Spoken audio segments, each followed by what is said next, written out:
¿Qué tal, chicos? ¿Cómo están? El día de hoy vamos a continuar con lo que compete a la parte de neurología, que de paso también es súper importante porque hay temas que tienen que quedar fijos, no solo para el examen, sino para ustedes, porque van a ser el pan de día a día. En pediatría ustedes se van a dar cuenta que hay temas que son básicos tenerlos. Neuro y neumo es uno de los pilares para la atención en niños, entonces es importante que tengamos claros no uno, sino muchos temas, pero vamos a tratar de enfocarlos de la manera adecuada, como siempre les digo, para que ustedes retengan la mayor cantidad de información, la información que necesitan y la información que los va a ayudar a organizar las ideas para estudiar. Empecemos con convulsión febril. La convulsión febril es un evento convulsivo en la infancia, como lo dice su nombre, pero esta parte de la definición es súper importante y es la edad. Entre los 3 a 6 meses y los 5 años. Ojo, es súper importante, chicos, y lo voy a poner por acá arriba, porque incluso cuando ustedes den el examen, esta sola cosa de la edad los puede hacer discernir entre una pregunta y otra. ¿Por qué? Porque si a ustedes les ponen que es un niño de 7 años, olvídense, eso no es una convulsión febril. Si a ustedes les ponen que es un lactante de 1 mes, es muy improbable que sea una convulsión febril. Pero de todos modos, casi nunca juegan hacia abajo en los exámenes, casi siempre es hacia arriba. Y si ustedes ven en el examen un chico de 7 años, olvídense, eso no es una convulsión febril. Entonces quiero que les quede claro eso. Evento convulsivo en la infancia que suele ocurrir entre los 3 a 6 meses y 5 años, por supuesto asociado con fiebre, ¿sí?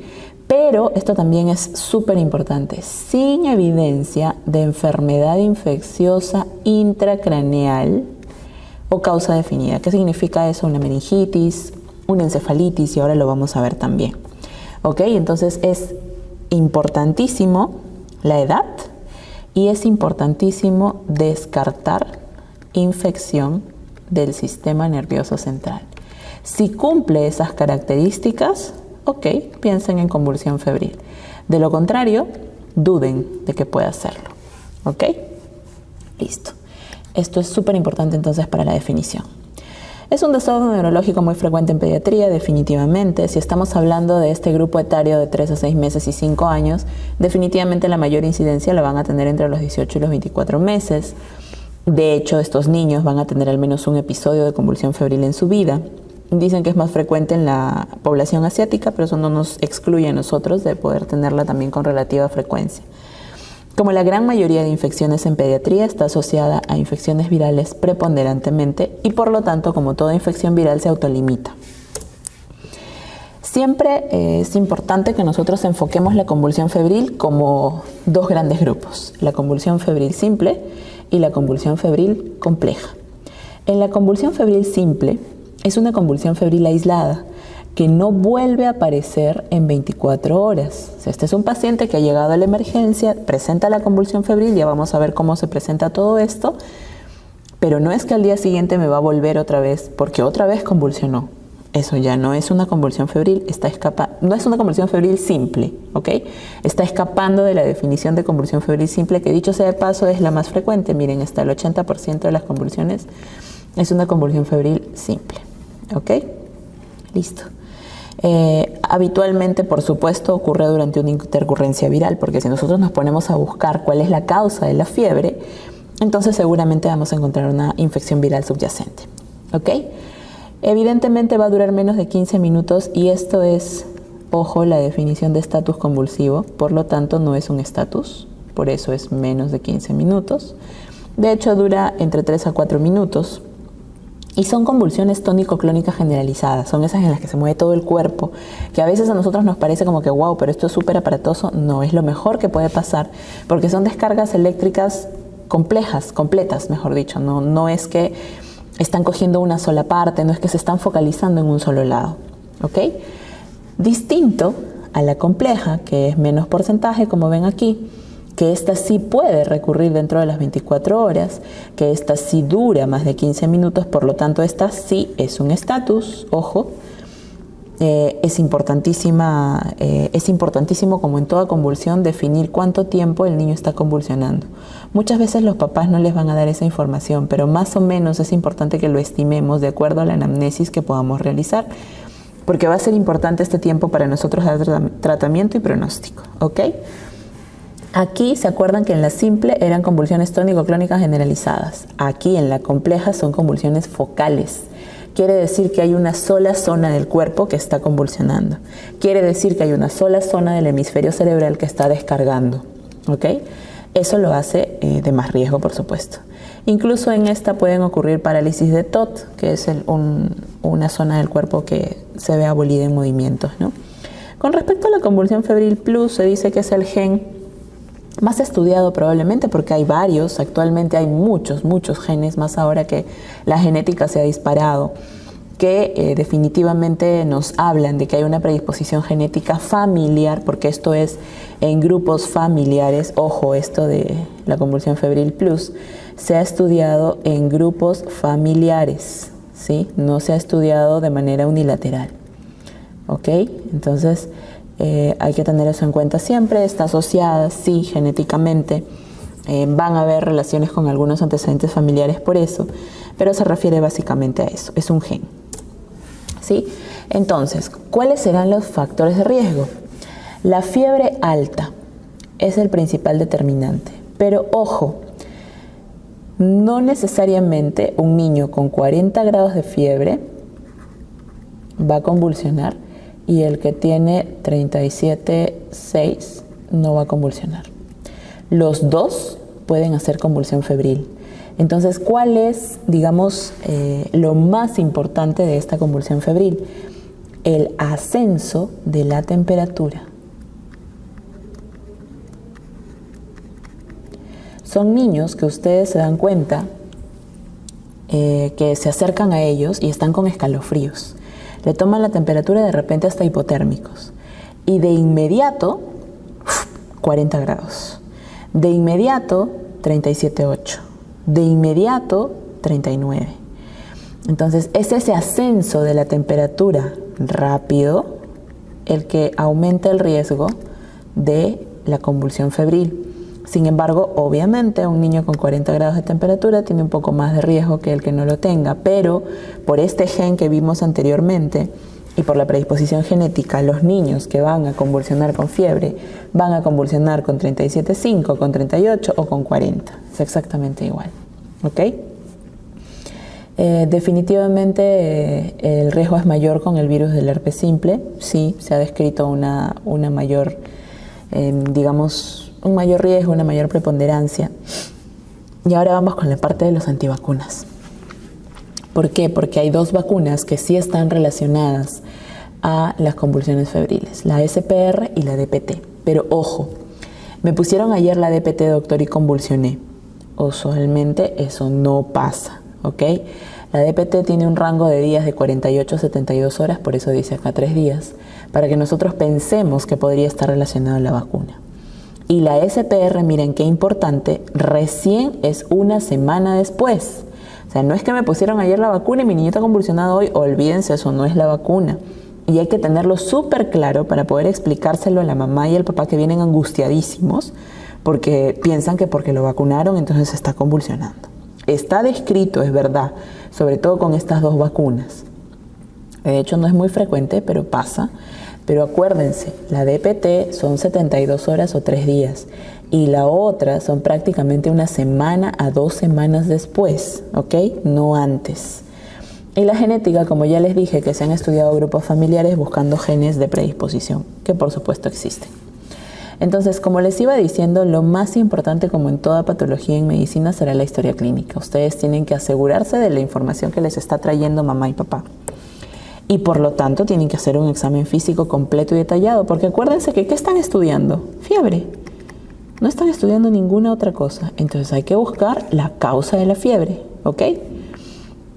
Por lo tanto hay que establecer diagnósticos diferenciales. Si a ustedes les parece que es una otitis, si a ustedes les parece que es una celulitis, si a ustedes les parece que es una faringitis, o a lo mejor les parece que es una meningitis, y entonces estaría escapando de la definición, acuérdense, de convulsión febril. Por lo tanto, serán necesarias las imágenes auxiliares, serán necesarias las imágenes, serán necesario el electroencefalograma. Bueno, dentro de los exámenes auxiliares, digamos si es un niño de novo, que es la primera vez, que es el primer episodio, que es una convulsión febril simple, Entonces podrían solicitarle en búsqueda, por supuesto, de los síntomas que nosotros estemos encontrando en el examen físico. De repente necesitamos un hemograma porque nos parece que está séptico. De repente vamos a necesitar una PCR porque nos parece que está infectado. De repente vamos a necesitar una procalcitonina porque creemos que podría tener alguna infección bacteriana. Bueno, imágenes. Depende si lo encontramos tosiendo, si lo encontramos deteriorado clínicamente, de repente vamos a necesitar una placa de tórax. Si la pregunta es imágenes cerebrales, no valen la pena. Realmente no, salvo ustedes crean que tiene clínica de tener alguna enfermedad de fondo que les ayudaría a ver en una imagen, ¿ok? Y el electroencefalograma está descrito que si el paciente se hospitaliza podría tener algún nivel de efectividad, sobre todo de sensibilidad y especificidad para nuestros diagnósticos, siempre y cuando se tome 72 horas después del evento convulsivo. Antes tampoco sirve. Muy bien, entonces, por ejemplo, ¿qué es lo que primariamente tenemos que descartar? Meningitis. Como les decía, hay que tratar de saber que eso no lo es, porque si no escapa nuestro diagnóstico. Ni encefalitis, por supuesto. Entonces, lo que tenemos que empezar a buscar, como les decía, es el desencadenante. Entonces, ¿qué está causando, como les decía aquí, mi convulsión febril? De repente una enfermedad sistémica, de repente una bacteriemia oculta, de repente es un TEC, o de repente hay algún desequilibrio electrolítico. Y ese es el causante de mi convulsión. Muy bien. Entonces, ¿a quiénes se les hará punción lumbar?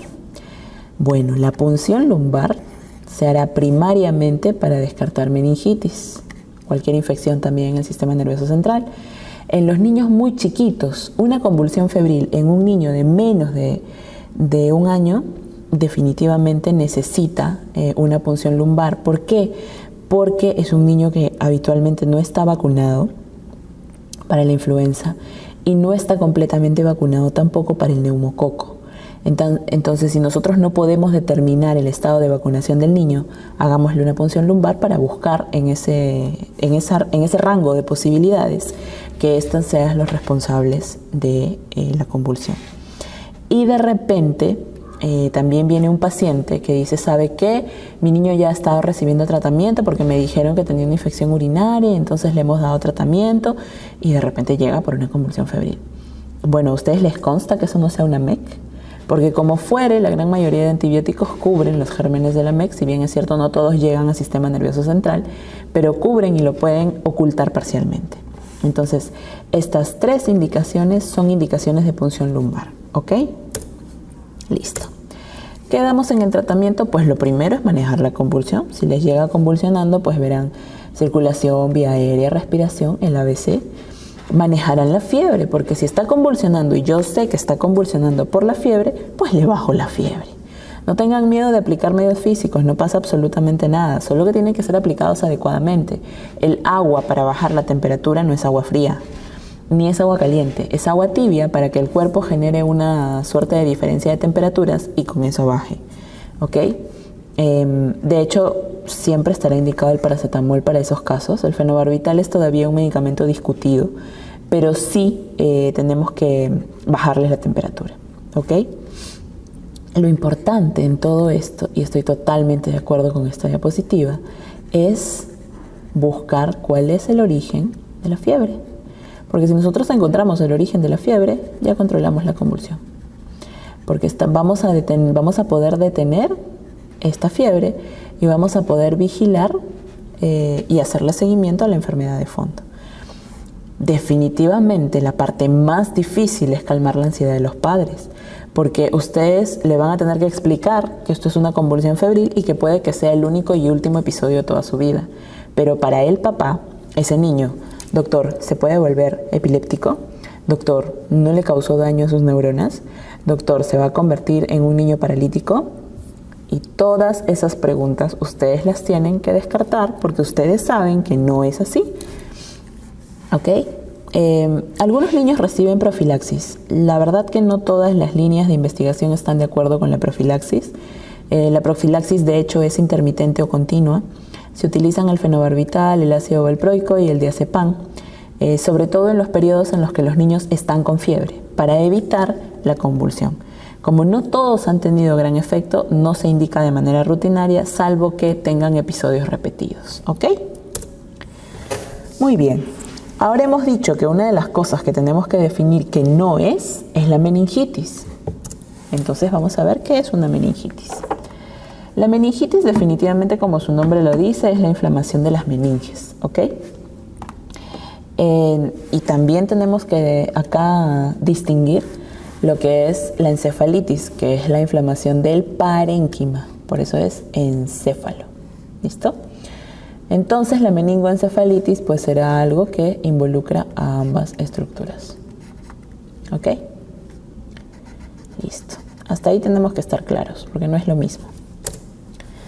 Muy bien, vamos a hablar sobre la etiología.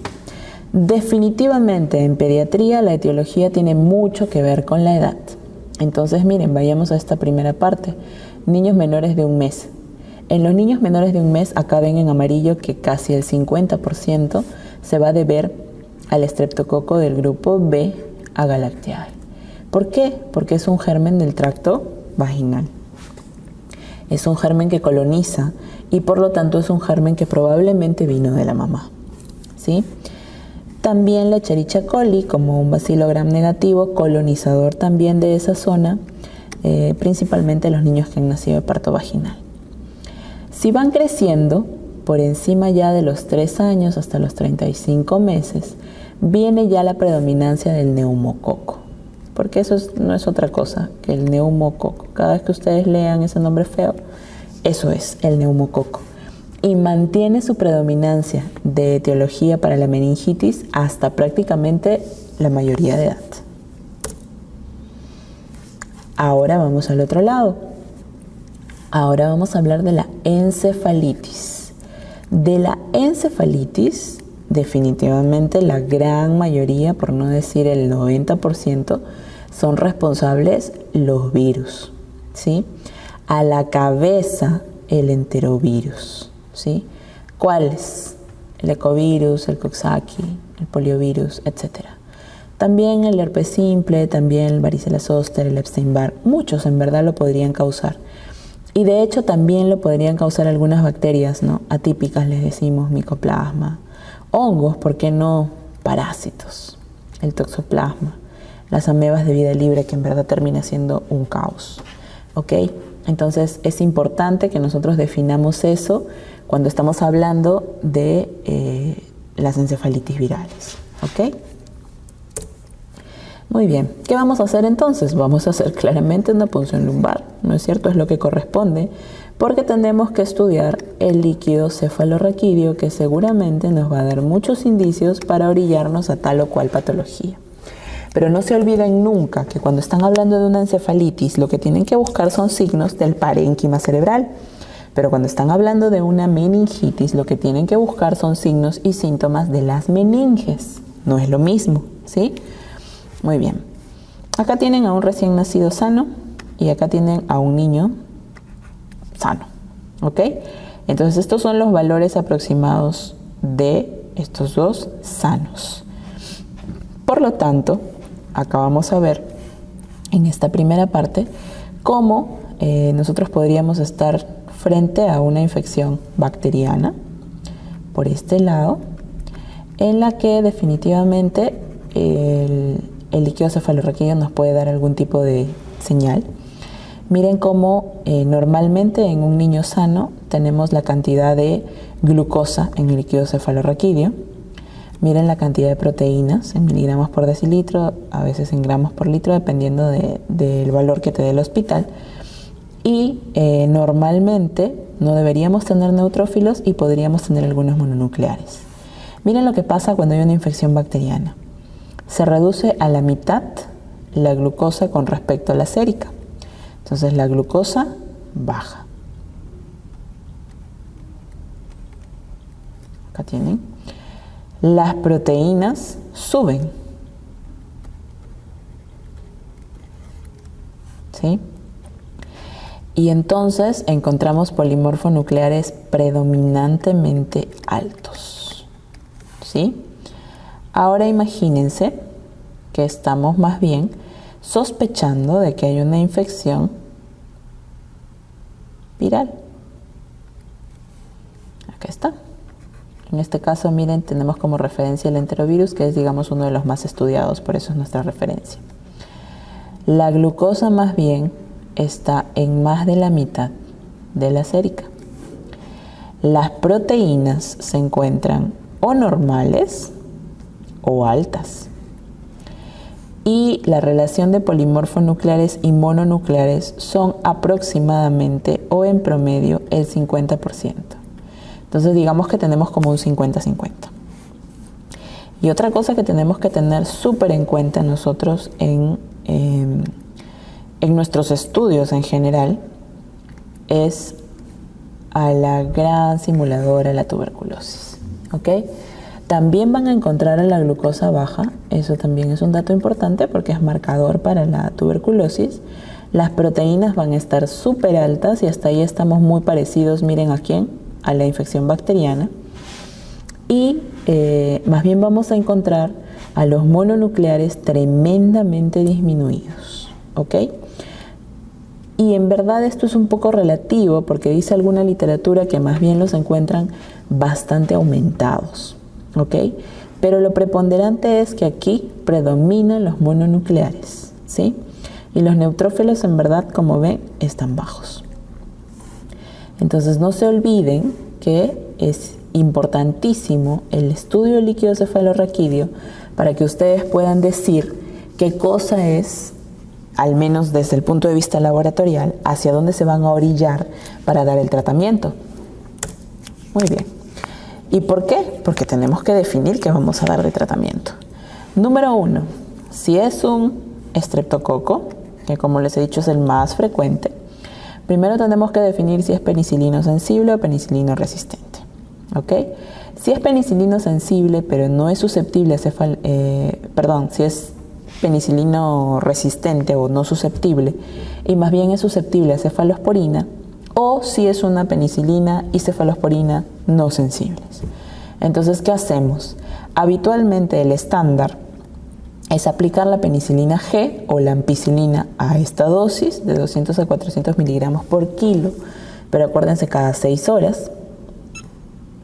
Si es, por ejemplo, penicilino no sensible, pero cefalosporinas sí, la indicación de las cefalosporinas son estas dos, la cefotaxima y la ceftriaxona, pero siempre que sean usadas a estas dosis, la ceftriaxona a dosis de 100 miligramos por kilo por día y la cefotaxima indicada de 200 a 300 miligramos por kilo cada 6 horas.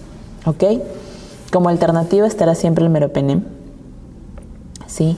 Y ya pues si está resistente a ambas cosas, tanto a cefalosporinas como a penicilinas, entonces trataremos de usar la Vanco, trataremos de usar de repente meropenem y probablemente rifampicina, ¿no?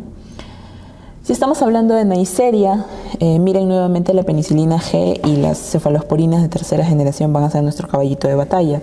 Si estamos hablando de Haemophilus, en verdad es muy poco probable que tengamos algún tratamiento diana, por lo menos. Si estamos hablando del estreptococo del grupo B, idealmente tiene que ser AMPI con alguna cefalosporina que tiene mejor llegada al sistema nervioso central.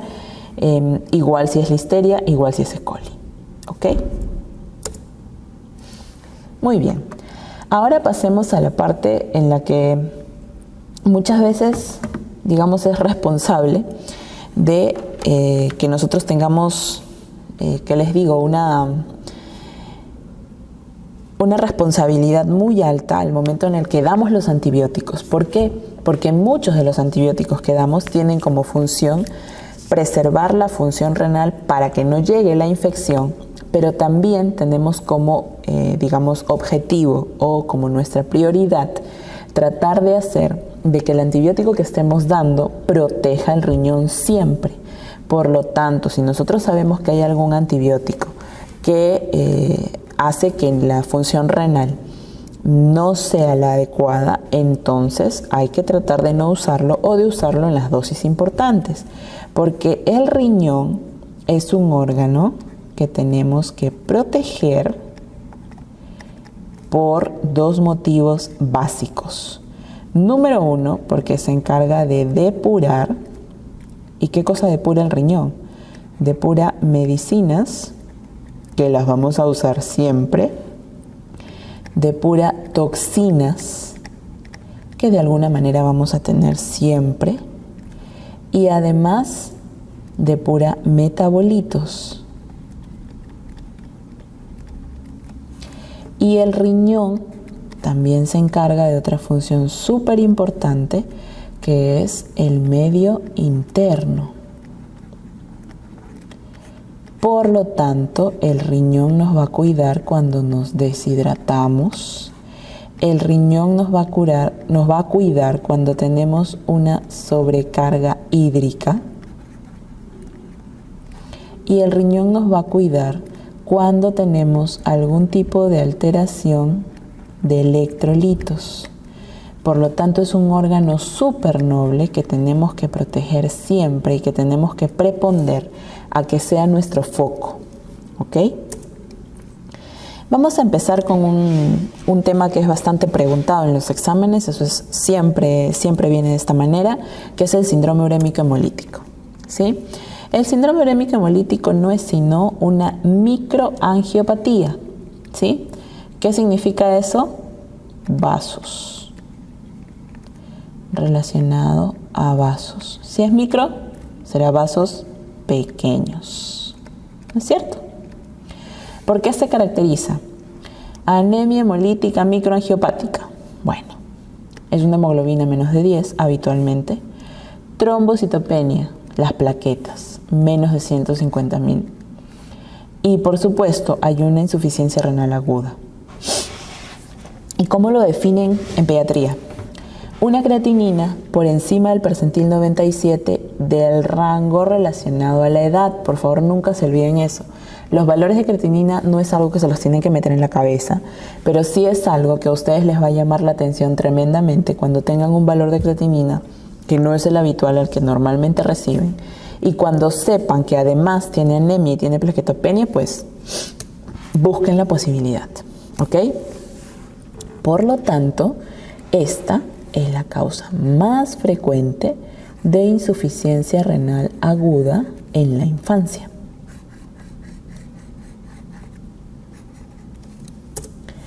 Listo. ¿Y por qué? Ahora vamos a ver.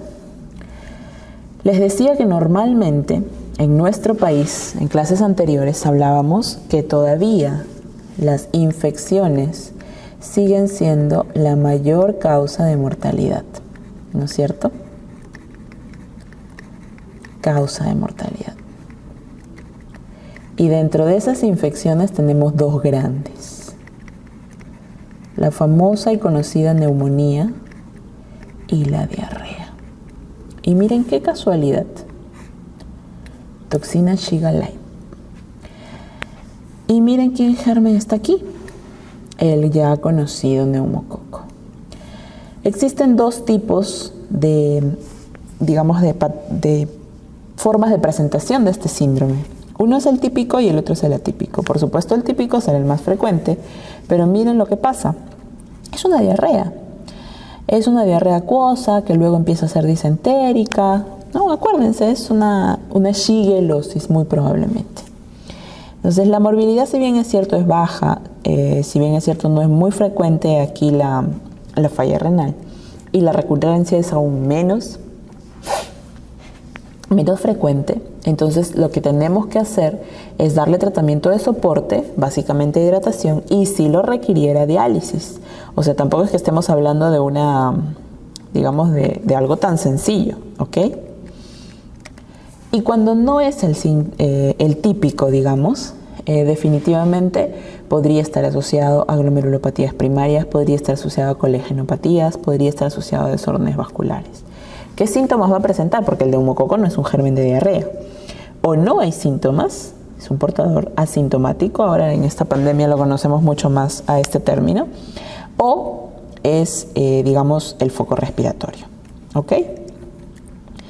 Muy bien, definitivamente el tratamiento será el mismo, soporte, diálisis, a veces hasta plasmaféresis, pero la idea es que definitivamente tenemos que tener en cuenta la sospecha, porque si no lo sospechamos es porque no lo vamos a poder buscar.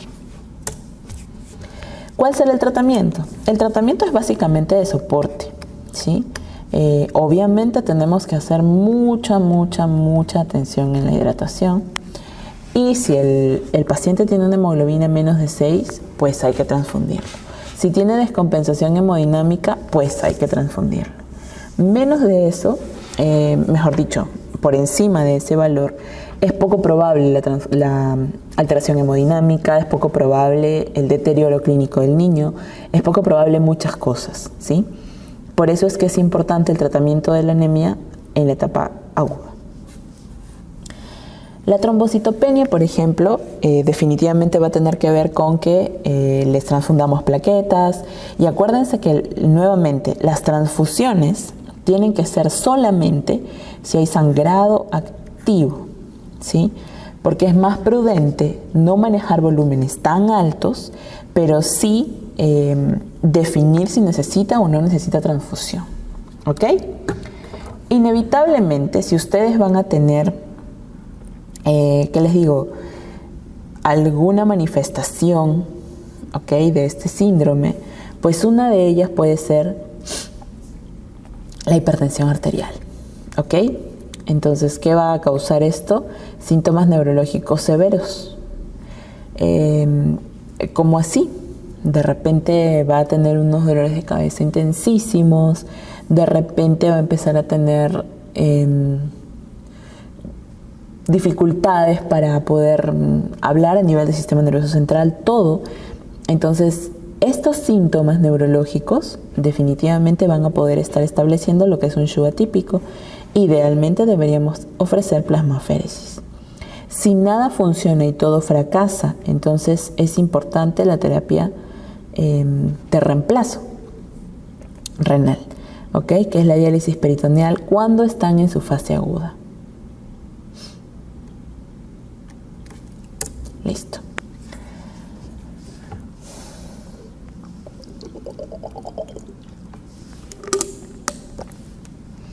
Ahora vamos a hablar de un tema que siempre he preguntado, que es importantísimo también que ustedes lo tengan claro, porque si no lo tienen claro, entonces ustedes mismos van a dudar, y ya les he dicho que ustedes son quienes más claros deben tener las cosas para que la puedan transmitir de manera adecuada, ¿sí? La ITU. ¿Qué es la ITU? La infección del tracto urinario.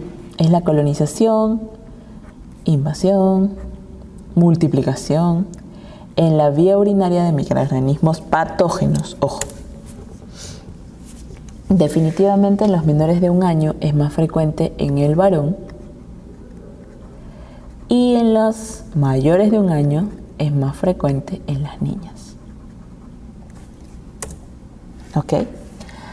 Esto va a incluir a las ITUs superiores o altas y a las ITUs inferiores o bajas. Cuando estamos hablando de una ITU superior o alta, estamos hablando de cuando la infección urinaria llega casi al parénquima renal. Entonces podremos estar hablando de una pielonefritis cuando está aquí, de abscesos, los abscesos se localizan en la corteza, o de necrosis papilar, ¿sí? Y cuando estamos hablando de una infección baja, más bien estamos hablando de las partes más bajas, la vejiga, la uretra, o si es un varón, una orcoepididimitis. ¿Cuál es el mecanismo entonces de infección? Bueno, en hematógena definitivamente los neonatos son la población más vulnerable. ¿Por qué? Porque ellos definitivamente no focalizan. Y al no focalizar, a ellos todo se les disemina. Las infecciones, digamos los cuadros respiratorios, por eso todo, mientras más lactantes sean, se trata como sepsis. Eso es un principio que ustedes van a ver aplicar en su día a día. Pero lo otro es un mecanismo ascendente, que de paso es el mecanismo más frecuente y usualmente está determinado por, digamos, el ascenso de gérmenes, más o menos aquí nos podríamos ayudar, del área perineal hacia todo el sistema urinario. Vamos a la etiología. Bueno, la gran responsable y la que se lleva, pero de lejos todos los lauros, es la Escherichia coli, ¿sí? Miren qué importante es este germen, ¿no? Porque definitivamente es el que engloba la gran mayoría de infecciones urinarias, ¿sí? También puede ser por Klebsiella, puede ser por Proteus, pero no es lo más frecuente. Muy bien. Por ejemplo, hay algunos de estos gérmenes que nosotros nos hacen pensar y decir, bueno, esto de acá debe estar relacionado a una infección recurrente. Estos gérmenes están relacionados a que tiene algún tipo de vínculo con este tipo de personas o con alguna actividad en particular, y de eso es lo que trata esta parte. Por ejemplo, Proteus, Pseudomonas, Klebsiella y Enterobacter habitualmente están relacionados a la itus recurrente. En el estafilococo coagulasa positivo es importante que tengamos en cuenta que es lo más frecuente en chicos con vía sexual activa, por ahí se transmite. Y definitivamente los adenovirus, parvovirus y todos estos virus en general, con lo que están relacionados es con cistitis hemorrágica. Eso también es importante, eso es algo que también es bastante preguntado, ¿ok? Para poder definir, como les digo, el tipo de información que les vamos a ofrecer, el tipo de calma que les tenemos que dar y el tipo de tratamiento, por supuesto, también que les vamos a indicar. Entonces vamos a definir alguna terminología. Itus no complicada, evidentemente será que esté funcionando muy bien el tracto urinario, por llamarlo de esa manera, ¿sí? La función renal también está normal y, por supuesto, este es un niño inmunocompetente, ¿ok? Cuando estamos hablando de una itus complicada, entonces aquí ya nos estamos refiriendo a que hay una infección subyacente. De aquí ya nos estamos refiriendo de que hay una obstrucción, ya sea mecánica o funcional del tracto genitourinario, ¿sí? Entonces,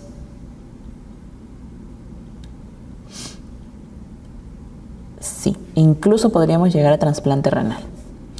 Con respecto a las itus recurrentes, acuérdense que hay una definición para las mismas también, que es más de 3 itus bajas, o sea, las que consideramos como cistitis, más de 2 pielonefritis,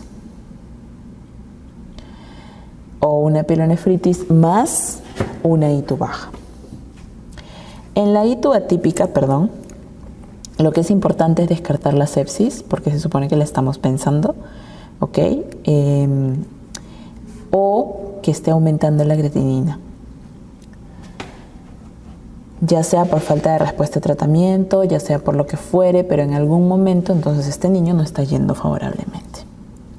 O una infección por bacteriemia distinta a la E. coli, porque finalmente de eso se trata. Hay factores de riesgo para la itus, definitivamente. De inicio, los recién nacidos tienen mucho más factor de riesgo. En los recién nacidos también se dice que es G4A1. En los niños circuncidados, ¿sí?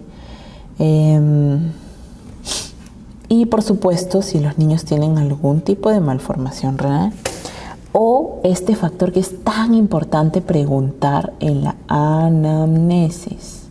Señora, ¿es estreñida? ¿Ok?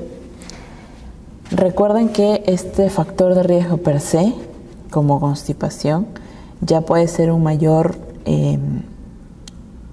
riesgo, o sea, ya va a ser un mayor riesgo que tengan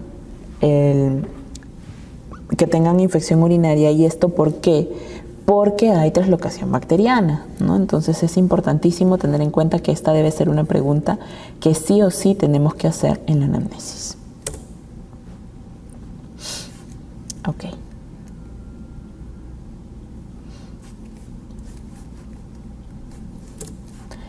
Con respecto a la clasificación del reflujo, pues esto es el reflujo. Acá el reflujo ya alcanzó la región pielocalicial, los cálices renales. Acá el reflujo ya empieza a ponerse tortuoso. Y bueno, definitivamente como ya lo leímos, es un factor de riesgo para hito. Muy bien. Se van a dar cuenta que muchos lactantes sin foco van a tener como único foco la orina.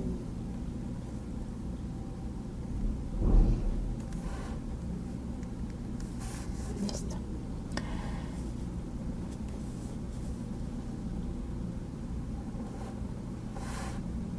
Ya. Ahora hablemos de los signos y síntomas de estos niños que van a presentar, digamos, la enfermedad, ¿no? Evidentemente va a haber fiebre en una ITU, pero muchos niños lo manifiestan básicamente con vómitos y con irritabilidad. Acuérdense que irritabilidad no es que llora, todos los niños lloran. La irritabilidad es un llanto que no calma con nada, no calma con su mamá, no calma con comida, no calma con Panadol y Gaseovet, no calma, ¿ok? Eso es irritable. Ahora con respecto a la fase de la edad del niño. Si es un niño que no habla, pues definitivamente lo que va a tener es que vomitar, que perder el apetito, lo van a encontrar letárgico, nuevamente miren irritable, quizás haya hematuria en la orina y entonces eso no le permite ganar peso, mira, fallo hormedero. Y si es, digamos, relativamente frecuente, entonces en niños más grandecitos ya, que ya hablan, entonces ellos van a decir que les duele, ellos van a orinar probablemente, no sé, en vacín, en lo que sea, y ustedes van a poder observar, o ellos mismos ya tienen la curiosidad de saber que no están orinando igual, van a tener de alguna manera también dolor, entonces fiebre, malestar, vómitos, hematuria, orina maloliente, orina turbia. Eso va a hacer que todavía, digamos, el niño que ya verbaliza y todo, no nos transmita puntualmente lo que siente, pero siempre en fiebre, chicos, en niños tenemos que considerar la posibilidad de que se incluya el descarte del examen de orina. ¿Ok? Bueno, el GOLD es el urocultivo, definitivamente. Y vamos a tener que tener en cuenta el recuento de colonias, ¿sí? Pero en el recuento de colonias, acuérdense que es, depende. Si es una orina al azar, si es un cateterismo o si es una punción suprapúbica. Se dice que esta es la ideal. La punción suprapúbica. Se dice que si hemos obtenido la muestra por cateterismo vesical basta con 10.000 unidades formadoras de colonia.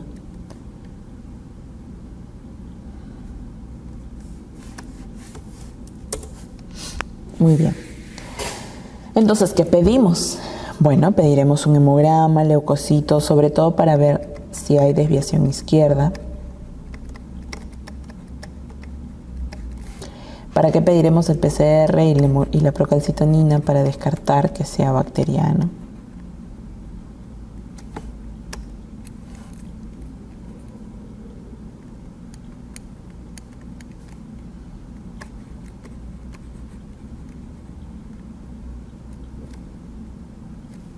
No puedo escribir con esto. Bueno, normalmente el PCR y la procalcitonina lo que buscan es, de hecho, verificar que no sea una infección bacteriana, ¿sí? Si estamos hablando solo del sedimento de orina, es más de 10 campos, más de 10 por campo, ¿ok? Entonces, ¿qué vamos a hacer? Lo importante aquí es poder interpretar lo que encontremos nosotros en el examen de orina.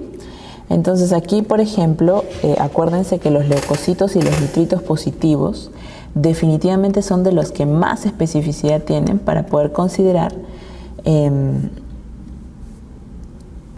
que estamos efectivamente frente a una infección urinaria, ¿ok?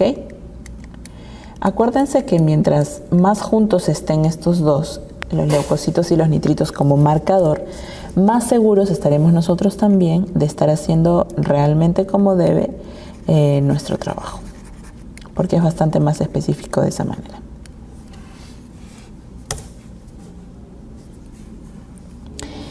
Acuérdense también que cuántas veces nosotros vamos a tener que de repente hasta poder definir en el examen de orina solamente si efectivamente estamos frente a algún tipo de infección urinaria. ¿Ok? Muy bien. ¿Qué usamos para la infección urinaria? Una cefalosporina,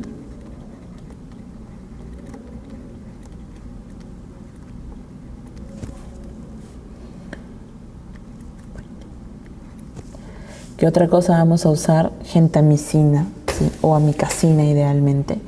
Y una muy linda, penicilina.